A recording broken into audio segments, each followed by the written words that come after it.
Good morning. So I'm the nursery and greenhouse specialist with Alabama Extension, and today we're going to talk about some research we've done with root zone temperatures in container nurseries.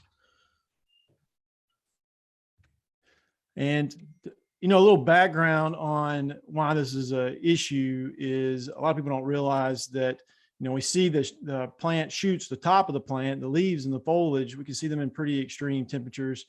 Really hot weather, really cold weather, and they do okay. However, we don't really think about the roots. We don't see the roots typically. And so we don't really know what's going on with them, but roots are very sensitive to temperature extremes.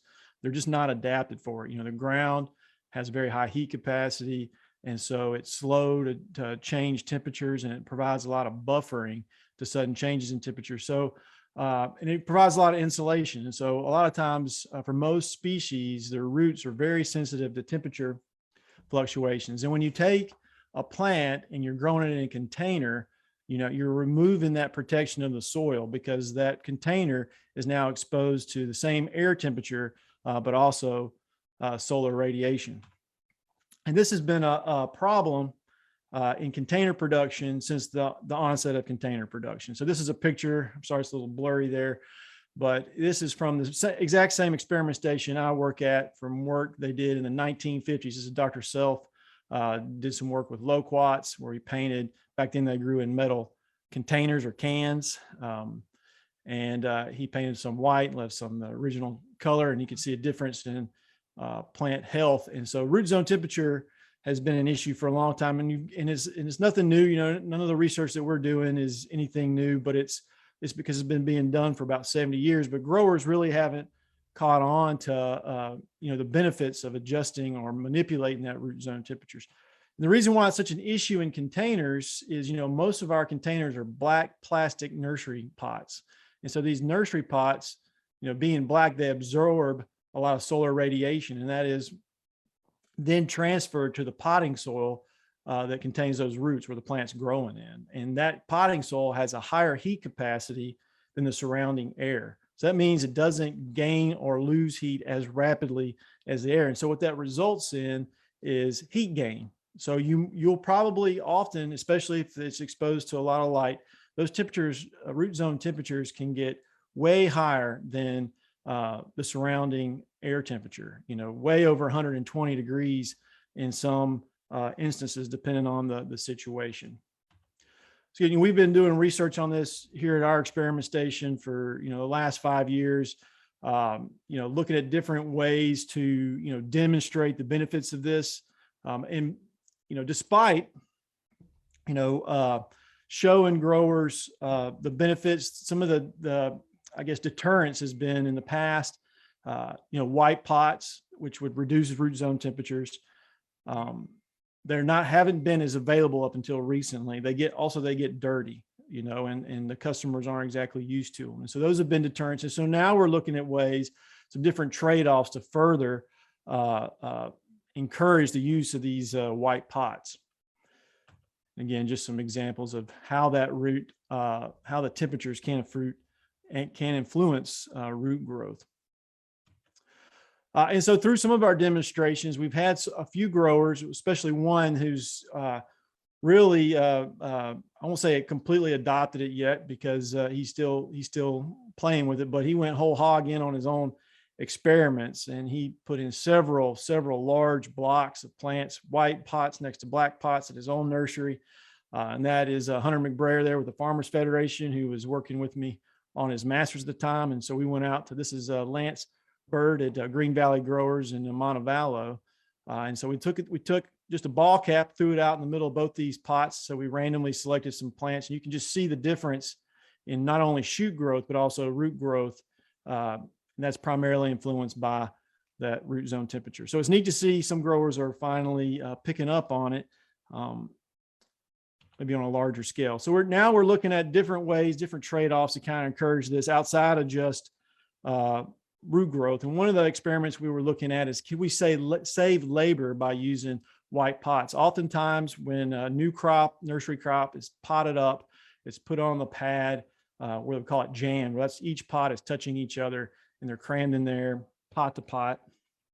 And that's for a couple of reasons. One is space savings, probably the primary reason, but also kind of protects those young plants. They don't have a canopy on them yet to shade from the sun that protects them from some of these extreme temperatures. And eventually they're spaced out as either more space is made available, or that canopy grows where it would protect and shade the pot. So we put in an experiment with some hollies this past year. This was Hunter's work. We had a black jam treatment, a black space treatment, white spaced, and white jammed. And we looked at these in sort of a factorial experiment. We had some neat results. You can see here the pot on the far left is a black jammed pot. Okay, so being jammed definitely protected those roots from that solar radiation, compared to the pot right next to it, which was a black spaced pot. Okay, so solar radiation was coming in contact with that pot, and it was too hot, and you can see that it really limited root growth. So the next treatment there, the white pot is white jammed, and the one to the far right is white spaced. Okay, so through this little demonstration here, you can see that we could space our pots at our final spacing using white pots and save on some labor, because every time growers have to go and touch a plant to space it or move it or anything, it's going to cost them a lot of money. So by using white pots, we demonstrated that you could save on labor by placing your plants at their final spacing at potting. Another observation we made, and this picture is a little blurry, but what we did was to simulate what would happen in a nursery. We spaced the pots later in the season once the canopies got a little bit bigger. And what you see here is, so that's a black jammed pot that got spaced compared to a white jam pot that got spaced. And what we saw was what we call massive root death. So those roots were not adapted for that extreme temperature. And so when we spaced them out, it killed the majority of the roots around that pot, which was a pretty neat observation, and kind of backs up some of the things that we've seen in the field, where we've seen crops, that were spaced in the summer after being pruned, and we have, massive die-offs. And oftentimes we can't, really pinpoint what happened. It may look like a root rot, but we won't find any disease in the pot. And so what we're thinking is, oftentimes when the situation is just right, you get these massive root death due to these super optimum root zone temperatures.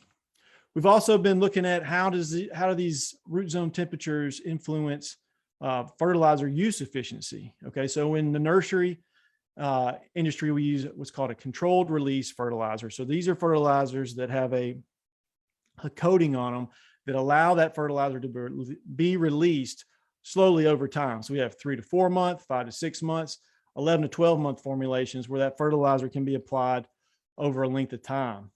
And that's based on the coating. Okay, but these are highly influenced by temperature. As the temperature increases, the release rate normally increases. So we looked at a 3 to 4 month, a 5 to 6 month, and an 8 to 9 month controlled release fertilizer, all the same formulation. And it was the same amount of nitrogen going out, incorporated into each pot. And so what we saw was that the 8 to 9 month release rate performed better than the 3 to 4 month. And we think that is largely due to root zone temperatures. Our data was a little messy, so it wasn't, we're not able to say that definitively, but you can see the difference in shoot growth and root growth, not only between the white and black pots, but also between the release rate. So we think that 3 to 4 month release rate just released too fast, especially with that extreme temperatures. And so we got a lower fertilizer use efficiency. So a lot of our fertilizer was wasted, and it didn't get converted over into plant growth. So, the take-home message from a lot of this research is, root zone temperature obviously has a major impact on plant growth.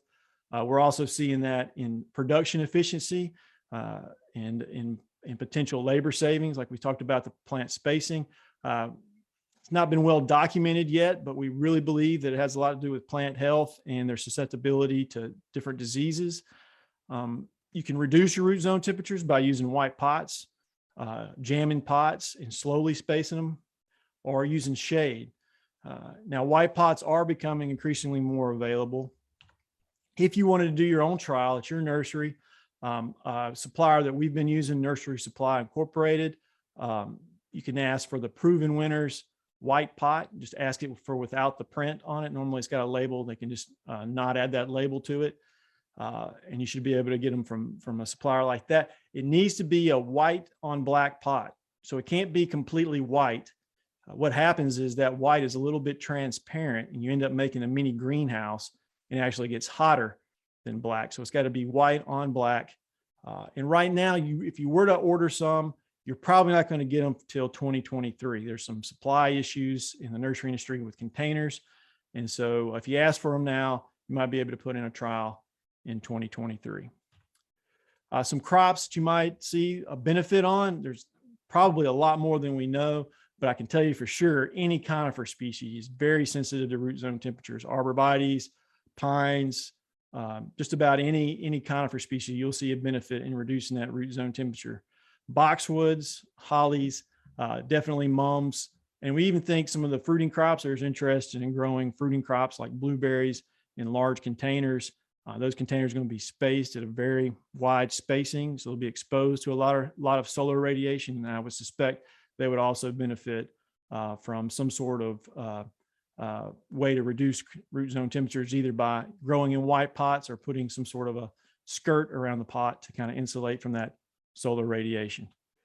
So that's all I have now, but if you want some more information or want to talk about it, feel free to contact me. Here's my office number and my email, and I'd be glad to talk to you. Thanks.